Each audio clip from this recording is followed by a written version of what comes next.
Hey guys, welcome back to Magic TV. My name's Craig. It's 9 o'clock and it's time for another video. Now today I'm back with a magic stuff and I'm back with one of the more popular videos on the channel. This is the 3 Best Trick series. Now if you don't know what the 3 Best Trick series is, the idea is simple. I present to you 3 tricks of a particular genre that you might not have seen before. Now the criteria for a trick to make it into this type of video is they have to be awesome. Something that I've performed and something I know gets really good reactions. And today I'm going for something a little bit different. I've done 3 packet tricks you've seen before, you might not have seen before, 3 more packet tricks that you might not have seen before.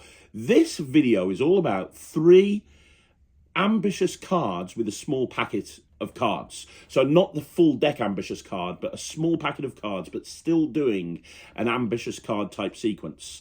Because there's millions of them out there, but the 3 that I'm actually going to be talking about today are classics. And there's a very good chance that if you're new into Magic especially, you might not have seen before. And all 3 of them are tricks that use a regular shuffle deck of cards. There's no gimmicks, there's no extras, and you can learn them. They're all relatively easy. You can learn them straight away, and they get great reactions. So without further ado, as I said, this week's Magic Stuff is all about 3 small packet, ambitious card tricks that you've never seen before. We're going to start off with an absolute classic. So the first trick we're going to be looking at is Hellraiser 2 by Peter Duffy. Now, Hellraiser 2, weirdly, is something that I haven't seen anybody perform. I have something which you probably heard of called the Net Tricks, and I was doing a VMC, which stands for Virtual Magic Club. Every week I do a Virtual Magic Club on the Net Tricks, and there were about the one I was doing a little while ago was all on the ambitious card, and I said to the guys on there, have you ever seen Hellraiser 2? And there were some very knowledgeable people on that call. Nobody had ever seen Hellraiser 2 before, and I was really surprised because it's such an awesome trick. It really is. It's a great lead-in to an ambitious card. It's a great way to get into and get out of an ambitious card. So, if you've not seen it before, I'm going to do a performance of it. So this is a performance of Hellraiser 2. I'm going to perform it to Jack behind the camera. And then once I've performed it, I'll talk about why it's so awesome. So Jack, we're going to use an ace through to 4, but you get to choose which suit. Would you like clubs, hearts, spades, or diamonds? Oh, let's go with diamonds. Diamonds, okay. So I'm going to take out the 4 of diamonds, the ace of diamonds, the, it's up there in there, 3 of diamonds, and then finally the 2 of diamonds. There we go. We're going to put them in order on the table. So we have ace, 2, 3, 4. Nice. Now we need 2 contrasting cards, so I think the best thing to use are court cards. I'll let you choose. We're going to use black court cards because they'll contrast nicely with the red diamonds that you chose. So would you like the 2 blackjacks, the 2 black queens, or the 2 black kings? Let's go with the blackjacks. Blackjacks. Because that is my name. Blackjack. That's kind of a weird name, but okay. Just Jack. Just Jack. So your name's just Jack. I don't know. Okay, What is my name? No idea. Right, here we go. 4 jack, 4 diamonds, ace, 2, 3, 4, and 2 jacks. Yep. Blackjacks. The reason for the 2 blackjacks is it gives us a top and a bottom, and these cards are going to represent the middle. Nice. Okay. Well, actually, that'll be the top. That'll be the middle. We'll make it harder. This will be the bottom. You'll see. Look, if I take the first ace, the first diamond, the ace of diamonds, and put it on the bottom, you know it's on the bottom, right? Yep. Until you give it a little twist. When I give it a little twist, what happens is that ace jumps to the top. How'd it get there? Well, I'll do it again, look. Let's do it with the 2. So this time we know what's going to happen. The 2 goes right there to the bottom. Nothing happens till I give it a little twist. When I give it a little twist, the 2 comes straight to the top. Nice. Now you can do this over and over again. Look, let's do it again with the 3. You take the 3 and you put it at the bottom. You give it a little twist. You wait a second and then the 3 comes straight to the top. The final one is the 4. This one's kind of the hardest one, but we'll give it a go anyway. Watch the 4. It goes right to the bottom. You know it's at the bottom until you give it a little twist, and then, yep, takes a second, and then the 4 comes straight to the top. Now, that is slow motion. I had to do each card. It took a few seconds to do each card. If I was going to do it in full speed, it would look like this. Watch the diamonds, watch the jacks. If I do this, that would be the 4.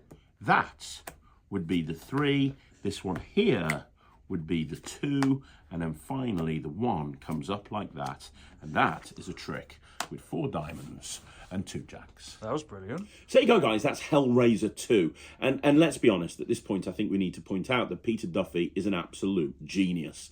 He really is, and this trick is no exception. Now, there's certain things to love about this trick. First of all, it's from a regular shuffled deck of cards. In other words, there's no gimmicks, there's no extras. It's anytime, it's anywhere. Like I mentioned before, it's a great transition trick. because it's a great lead-in to the ambitious card. You can do this routine, and then just after you've done it, you can then say, well, you know what, let's see if we can go one step further. Let's have you pick a card and sign it, and we'll use the whole deck. But likewise, it's also a great leader out of the ambitious card. And what I mean by that is you can...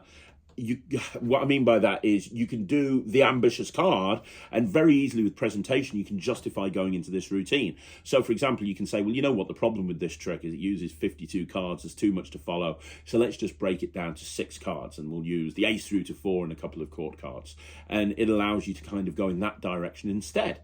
It's relatively easy to do, it's just a couple of double lifts, but even though it's relatively easy to do, it's very impressive. And you know what, I love multi-phase routines. And I love routines that have a really strong structure, and this has both. I especially love when you've done the 4 rises, so when the ace, 2, 3, and 4 have risen up, and then immediately with no moves, you just do it again, and you go boom, boom, boom, boom. I love that. I think that's really strong. Now, you can also do this walk around. You'd think this needs a table, but with a small amount of audience management, you can do it walk around, and I have done it walk around many times. So if you've got a group of people that you're performing for, you can show the ace and have someone hold on to the ace, have someone hold on to the 2, the 3, and the 4, take the ace, do the thing, put it back in their hand, take the 2, do the thing, put it back in their hand. You just need to make sure they don't turn the cards over prematurely. But let's be honest, we're all used to taking cards and putting them into a spectator's hands, you know, and it's not the card that they think it is. So that's not a difficult thing to do. But when you realise that you can do this walk around and mix and mingle without even requiring a table, man, the possibilities are limitless, even not limited. Now, you can actually get these cards signed as well if you want to. The ace, 2, 3, 4 can be signed because they're not duplicates. But to be honest, I don't think the signature adds anything to this particular routine. Now, finally, I was speaking to Andy Smith a little while ago at Alakazam. Now, Andy, if you don't know him, is one of the most knowledgeable magicians that I've ever seen. He's got an encyclopedic knowledge when it comes to magic and sleight of hand and references and so on and so forth. And he was actually showing me this routine, and he uses it to lead in to Ambitious Classic, which is a really great way of doing it, because this routine does lend itself really well to Ambitious Classic. Now, the reason I mention that is because the next routine we're going to be looking at is Ambitious Classic. And if you take Hellraiser 2 and you take Ambitious Classic and you put them together, you've got a nice 7 or 8 minute routine there, just with a few cards from a regular deck of cards. So there you go. Peter Duffy is a genius. This routine is really great, very, very easy to do. But, you know, instant reset, no table required. You can do it anytime, anywhere. The angles are great. Lots of audience interaction. There's a lot to love about this routine. As I said, Andy uses it as a lead-in to Ambitious Classic. So let's talk about Ambitious Classic next. So the next routine we're going to be looking at is Ambitious Classic by Larry Jennings. Now, I remember first learning this on the Michael Amar Easy to Master Card Magic series.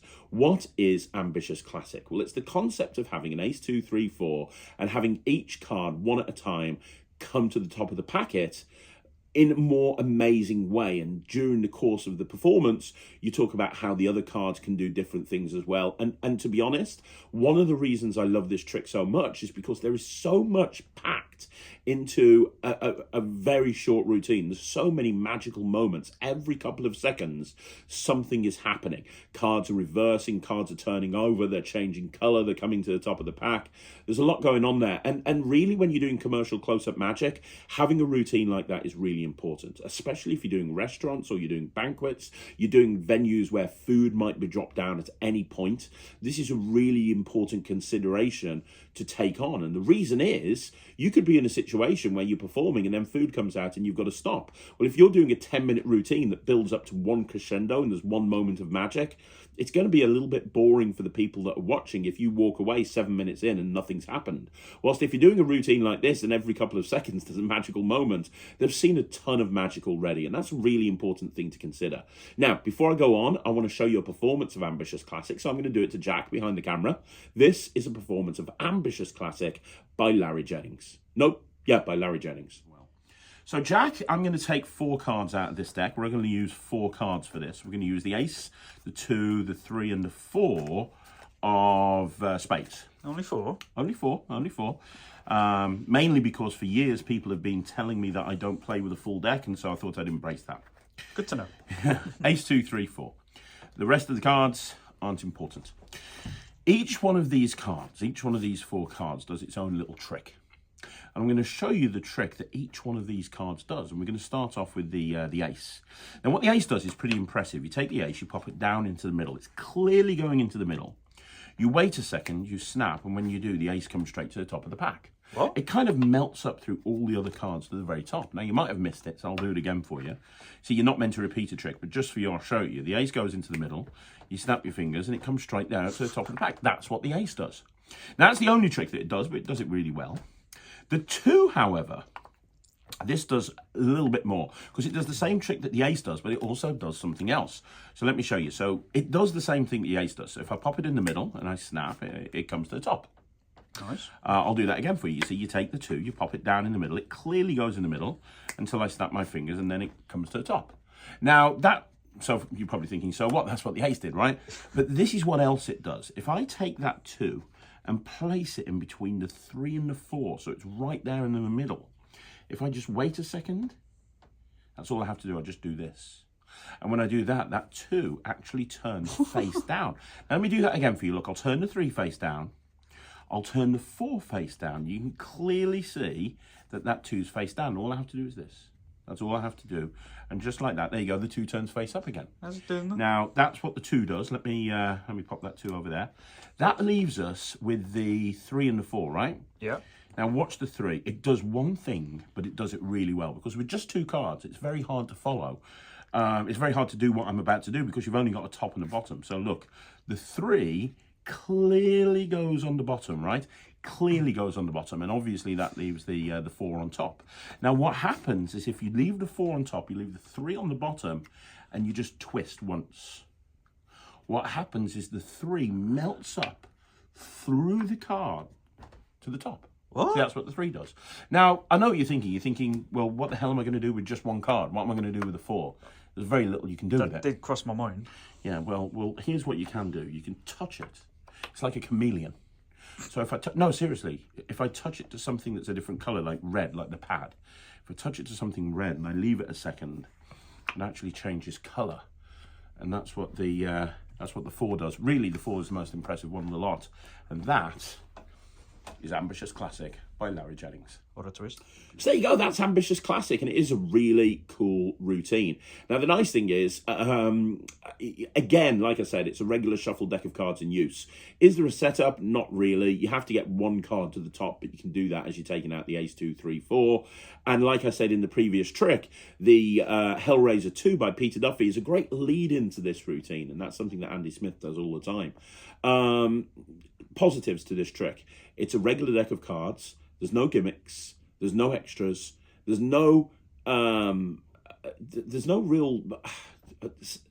What I'm trying to say here, there's not. You are using a table. You saw me perform it, and I used a table, right? But just like with Hellraiser 2, you can actually structure this fairly well with a spectator. You just give the deck of cards to the spectator. So as you're going through the cards and you're putting them on top of the deck, you just drop them on top of the deck that the spectator is holding on to. You don't need as many people to hold out hands as you would do in Hellraiser 2. So it actually lends itself easier to a walk around performance. But to be honest with you, generally as a rule, I tend to perform this when I'm sitting down, when it's tabled. Now, I know a lot of people still do Zoom shows out there. This is a great trick for Zoom shows because it is so clear as to what's happening, and it's so direct and it's so powerful. It's also really interactive. Shows a lot of skill. And just like with Hellraiser 2, like I said before I showed you the performance, there's a lot of magical moments. And I think it's really important to have a lot of magical moments, especially when you're doing commercial close-up magic. Just like with Hellraiser 2, the other thing that I'd like to add is this is a great transition trick that will allow you to transition from something like Ambitious Classic or something like Ambitious Card into this routine. Now, the finale, where you made the 4 appear, you can literally do anything that you want to with that card. The way that Larry Jennings did it is he made the 4, he turned the card red, which is great. But think about all the other different ways that you could do this. You could have a card signed at the beginning of the trick, and then you could do the routine, and at the end, the 4 is turned into a signed card. If you're doing a corporate or you're doing a trade show, you're doing something where, you're working for a company with a logo, if you get to the trouble of actually making that logo up and printing it onto a playing card at somewhere like Print by Magic, you can actually have the finale being that the card turns into the logo of the company that you're working for. So there's lots of different things. In fact, one thing that you could do, if you've got something like a Mullica wallet, you could have the card put into it. You could have someone sign a card, put the card into the Mullica wallet from the beginning. It's there right from the very beginning. The card's in the wallet. And then as a finale to this routine, the card jumps from the wallet and ends up being the kicker card to the routine that you've just shown them. A lot of different options as long as you apply your creativity. So there you go. That's 2 routines that use the ambitious card concept in a very different way with a small packet of cards. The last one, the final routine I'm going to be talking about today, this is a serious classic. And I questioned about whether to put this on the list or not, because it's something that for a while was very, very well known when it was first published. But I've spoken to so many magicians that have never even heard of this routine. I wanted to shine a light on it. So without further ado, let's have a look at the final trick in this week's video. So the final trick in this week's video is Jumping Gemini by Darwin Ortiz. That's Jumping Gemini by Darwin Ortiz. Now, Darwin, for me, is one of the greatest card magicians in the world. What he can do with the deck of cards is just scarily good, and he understands about presentation. He understands about everything, every aspect of card magic. He understands, and some of the best and most commercial close-up magic tricks ever devised were created by him. This is another example of genius Darwin Ortiz thinking. It's not the sort of trick that you'd think of Darwin Ortiz doing, because a lot of the time, a lot of people think of him of more cerebral tricks, like the work that he's done on the mem deck, and also gambling routines and gambling demonstrations. But a lot of people forget he does do a lot of visual close-up magic with cards as well, and this definitely falls under the banner of visual close-up magic for cards. If you've not seen Jumping Gemini before, just like with the previous 2 routines, it is a shuffled deck of cards in use. Bear that in mind, because I have shown this to many magicians, and a lot of people think that the only way it can be done is by using a dupe, but it doesn't. The 4 cards that you take out can be taken out of any regular deck. There's no gimmicks, there's no extras, there's no duplicates at all. With that in mind, let's have a look at a performance of Jumping Gemini. Jack hasn't seen this, so Jack, coming in close, have a look at this. This is a regular pack of cards, right? Just a regular shuffled deck of cards. I'm going to take out 4 cards. 4 cards? Yeah, I'm going to take out 4 cards. And this is called the 4 King trick. It's got nothing to do with the fact that you're using kings. Do you know why it's called the 4 King trick? It's 4 King amazing. It's 4 King brilliant. That's the reason. Exactly, my friend. We're not going to use the rest of the cards. We're just going to use these 4. I think I can work with this, I reckon I can work with this. This will be okay. Yeah, let's go for it. So, Jack, we're going to use 4 cards, right? Okay. But the important thing here isn't what each one of these cards is. The important one is this one right here, the 2 of Hearts. The 2. That's the one that you need to follow, right? Okay. Now, if I took this 2 of Hearts and I just counted the cards one at a time into my hand, where's the 2 of Hearts? At the bottom? Well, obviously, it stands to reason, right? It has to be. And if I take the cards and then count them again, where would the 2 of Hearts be now? On the top? Exactly. That's not magic, that's just logical, right? But here's the thing. If I take the 2 and drop the other cards on top, it's on the bottom, right? Should be. Until I twist. You see, when I twist, what happens is that 2 comes to the top. What? Let me do that again for you. Look, you can see where the 2 is, right? You know exactly where it is. On the top. So if I just count, there's the 2. If I count these 3 on top, 1, 2, 3, where's the 2? At the bottom. So you didn't see it come to the top then. That's fine. What? A lot of people miss it. That's not a problem. I'll go slowly. If I put the 2 in the middle and I push it all the way in and give a little twist, what happens is the 2 comes to the top. If I take the 2 and put it to the bottom like that, and you can see it really is in the bottom, all I have to do is give a little twist. And when I do, that 2 comes straight to the top. I'm seeing a pattern. If I take that 2 and I drop it on the table like that, and I just do this, the 2 comes straight to the top.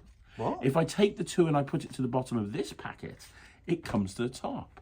If I take the 2 and I put it on the table and give a little tap, you've guessed it, it comes to the top.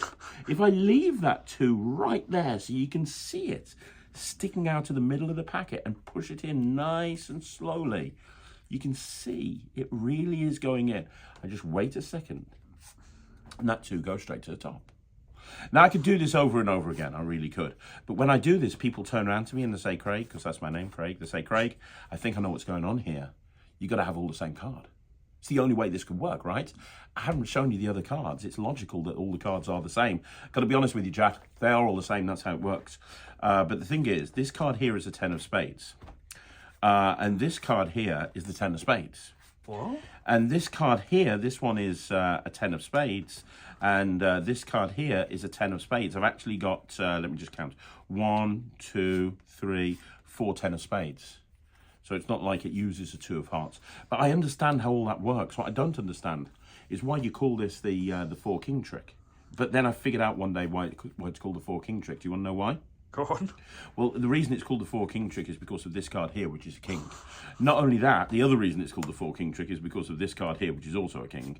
The other reason it's called the 4 king trick is, well, you guessed it, this card here is also a king.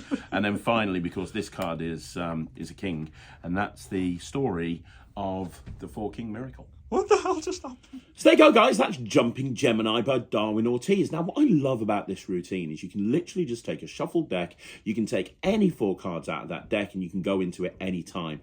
I do love telling people it's the 4 king trick and then just completely leaving that on the table, going into whatever it is that you want to go into. And at the end, you've got that kicker of the 4 kings. And honestly, the reactions you get when you show that those 4 cards are 4 kings are insane, because they can't imagine how those cards can be 4 kings when they've seen multiple 10s. They've seen a 2 go all over the place and jump all over the place. They're kind of thinking to themselves, well, the only way this can be done is with like serious amounts of dupes. But again, remember, it is literally just 4 cards. The thing that makes this work is very clever routining.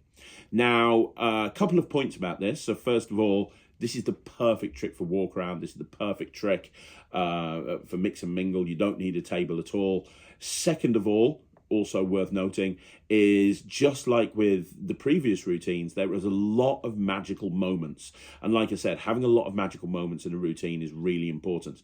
There's probably more variety in this particular performance than there is in any of the others, especially with the fact that it kind of almost becomes a wild card with all of the 10s appearing and then the cards turning into kings.